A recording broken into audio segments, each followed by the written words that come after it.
Hello everyone and welcome to another Planty video.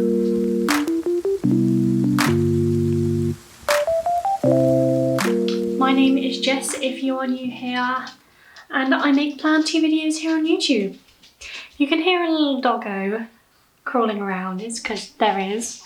We have the littlest little one staying with us for a few weeks. She's toddling around on our wooden floor, you can hear her. So anyway, today we are talking all about winter, because obviously we cannot all wait for winter to come. It is now September and this is the time where I start thinking about winter, because the days getting shorter, days getting colder, and there's just things that you need to think about when coming into winter. And especially if you're a new plant parent, you've never experienced winter before with your plants, there are a few things you need to take into consideration while caring for your plants. So we're going to start with watering, because I feel like this is one of the most important things, and people always, like when you're new to plants, you just don't really think about needing to change your routine for watering. So with watering, obviously summer you do water a lot more. It's just the way it is. It's warmer, there are longer days, there's sun, they're using up a lot more water than they do in the winter. Winter, it's dark, it's cold, and they're just not using as much water as they do in the summer because they're not really growing. So I cut right back on my watering. I mean, some of my plants I won't water for a month. The ones that are in bigger pots because they don't need it. The ones that are in really big pots, like I've got this really large monstera, it's in quite a big pot. Last winter I didn't water it for 3 months at a time because it doesn't need it. It wasn't really growing, and it just holds onto the water a lot more. So rule number one, cut back on your watering, because otherwise you will overwater and you will end up with root rot, which you really don't want in your plants. It's so inconvenient and you don't want to lose your plants. I feel like that is the number one thing you've got to remember. Like, that's the one thing everybody always forgets when you're a new plant parent, just getting into plants. There's no routine to it. It's just going around once a week in the winter, seeing which ones are dry and which ones aren't. I tend to try and underwater over winter. I mean, I do that all year, but even more so, I let it go maybe a few days past it should, just to be sure, because they do hold on to the moisture a little bit longer. So I feel like it's good to let them stay dry for a bit longer as well. So now we'll move on to lighting. So obviously it's getting darker, the days are much shorter, your plants aren't going to be getting as much light. In my house, one side gets quite a lot of sun, and it's bright pretty much all day throughout the summer. And the living room that I'm in now, near the window is fine. As soon as it gets to 12, the sun goes on this side of the house and it gets a bit brighter, but on the real other side of the room, it is quite dark, and even in summer I struggle to keep my plants there. So one thing you have to take into consideration with your lighting is you may need to move your plants a lot closer to the windows, which I am going to be doing, but obviously you can't move all of them nearer to the windows because it would be ridiculous. You'd have all your plants on one side of the room and you wouldn't be able to move anywhere. So consider getting grow lights. They're not for everybody, not everybody wants to use them, but they do help. I have got one set of grow lights at the moment. I've not used the whole of summer, but I have recently just got them out, and I also am going to buy some more for that dark area in that corner. In the dark areas, you do really need to consider getting grow lights because they will help your plants out massively. So yeah, lighting, just consider that they're not going to be getting as much light. Move the ones that need more light closer to the windows. Maybe the ones that can deal more with darker situations, put to the darker corners. But if it is a kind of situation where there's not sufficient lighting, really consider getting grow lights. You don't need expensive ones. Mine are just cheap ones off of Amazon. They're fine. Obviously, if you can afford one of the really expensive ones, then go for it, because they are amazing. I just do not have the funds for that. There's things that I need to prioritise my money for. So I just got cheap ones off of Amazon, and they're not very expensive. Next up, we will go for fertiliser. So fertilising, obviously, I feel like is quite a controversial subject. Controversial, but I feel like there's a lot of people disagree with different things. I know a lot of people tell you to just completely stop fertilising through the winter months, because one, I agree to it to a point, because your plants aren't really growing that much. They do go a bit dormant over winter. But I tend to fertilise, not very often, and it's really weak solution, but they are still growing a little bit and they still need the nutrients in the soil, because over the winter I find that they really establish their root system opposed to pushing out more foliage. So they're still using that nutrients in my eyes. Especially the plants. I have plants that grow all year.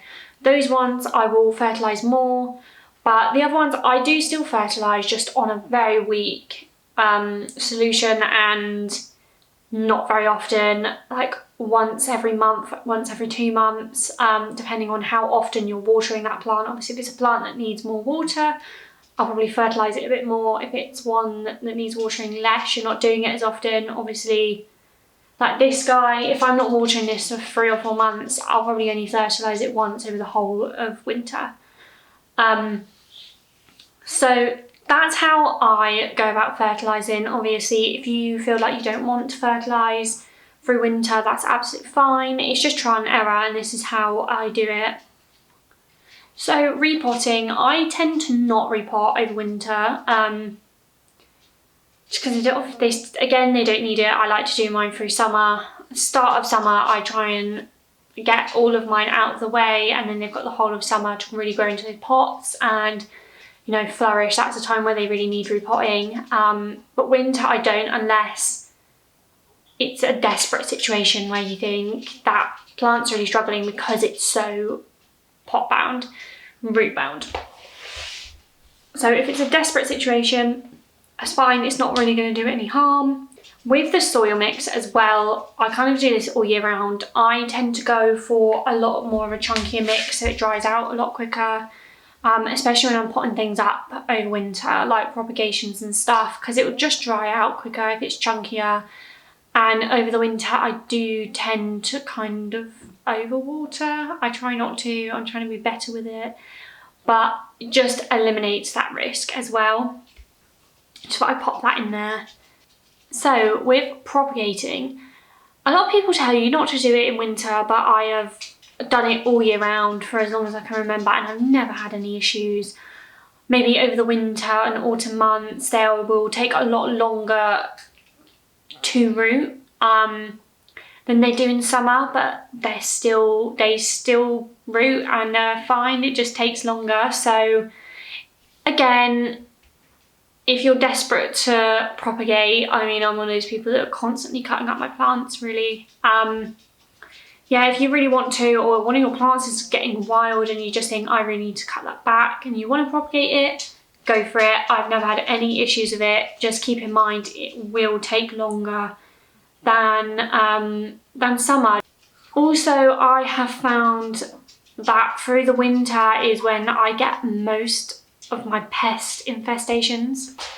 But yeah, so over winter I get a lot of pests. It's just the way it is. I think some people tend to get them over summer, but I always get mine in the winter. I don't know why. I remember last year, got to August and I had a massive thrip infestation. No, it's October, and I didn't notice for about a month, and it got really, really bad. Last year as well, I had loads of spider mites. Don't know why I tend to get them over the winter. I'm not sure why, but I, again, the same as summer, try and wash down my leaves as much as possible. I sometimes like to get them in the shower or underneath the tap and just clean the leaves off.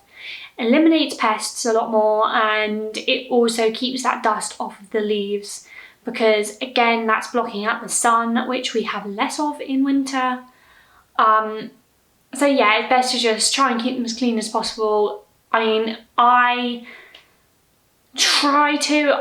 these are all suggestions, I don't do all the time myself, but I try and do every now and then, just sort of give them a spritz and a wipe down with a neem oil solution. Neem oil is good for preventing pests, I found. When you have them, it's not as effective, but I think it's good to keep up with using it as a preventative, because if there is anything on there, it will eliminate it before it becomes an issue, sort of thing. Kill it off before it becomes an issue, and then you have to sort of treat it. So that's what I tend to do. Again, you don't have to do that. It's just preventative, especially because of last winter. I had a lot of pests, and I just want to try and eliminate that this year and avoid it as much as possible. I know a lot of people are very hit and miss about neem oil. Some people just there's no point, doesn't do anything, which to a certain extent I do agree with.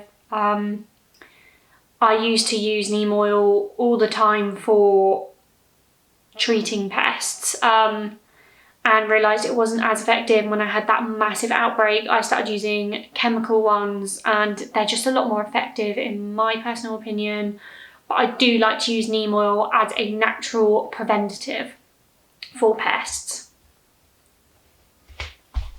And another form of pest which doesn't really harm your plants unless it gets out of control, but it is fungus gnats, which I know everybody hates them. I hate them so much. In the winter, they do go a bit crazy. It's mostly because the soil is staying moist for a lot longer, and it's a perfect breeding ground for them. There's different ways that you can deal with fungus gnats, and I don't use all of them, but I'll quickly run through some of the ones that I know. But I'm bottom watering them, so the moisture isn't all the way at the top, so they don't get in there and start breeding, because they like to breed in the moisture of the soil. So if you bottom water, it eliminates that. I don't like bottom watering. I don't use that method, but it's worth giving it a go if you've never tried it before. So that's one I don't use. Another method that I use is let your soil completely dry out between waterings. Massively helps, because it kind of eliminates it, because they can't live in that dry soil. I also use those yellow sticky traps, and if I can see that there's one of my plants that have a lot in there, I will leave one of those in the soil around one of the plants has a cluster. One cluster of plants, I'll leave one of those traps in each plant.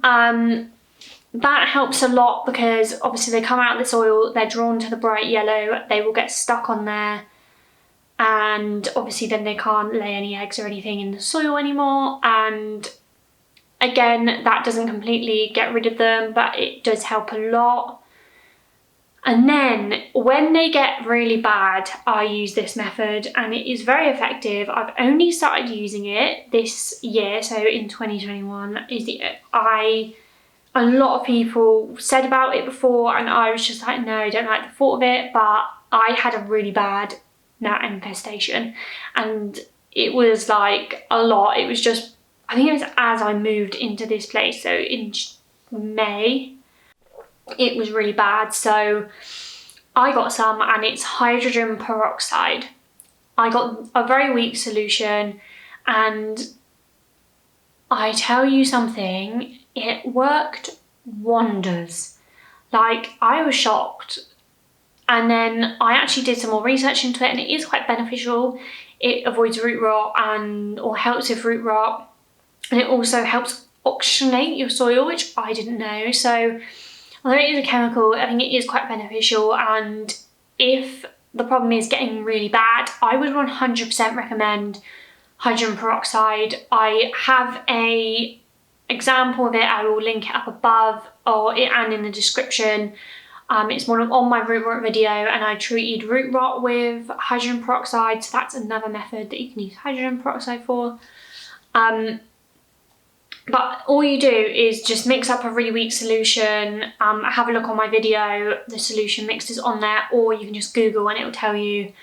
But it's a really weak solution, and you basically just water your plants through with it, and it's quite satisfying actually, because you can hear all the fizzing and like popping, where it's literally like killing all of the eggs and the fungus gnats and the larvae and everything. So I think that is everything for this video. So I hope this was really helpful for you all. If anybody has any tips and tricks that I have not mentioned, please comment them down below, because I would love to hear about them, and I'm sure if there's any beginners watching this video, it would be massively helpful as well. So thank you all for watching, and don't forget to like, comment and subscribe if you liked this video and want to see more content, and also follow my Instagram, Ambience Studio, for more behind the scenes and Planty stuff day to day. Yeah, thank you all so much for watching. I hope you all enjoyed as much as I did, and I will see you in the next one. Bye guys.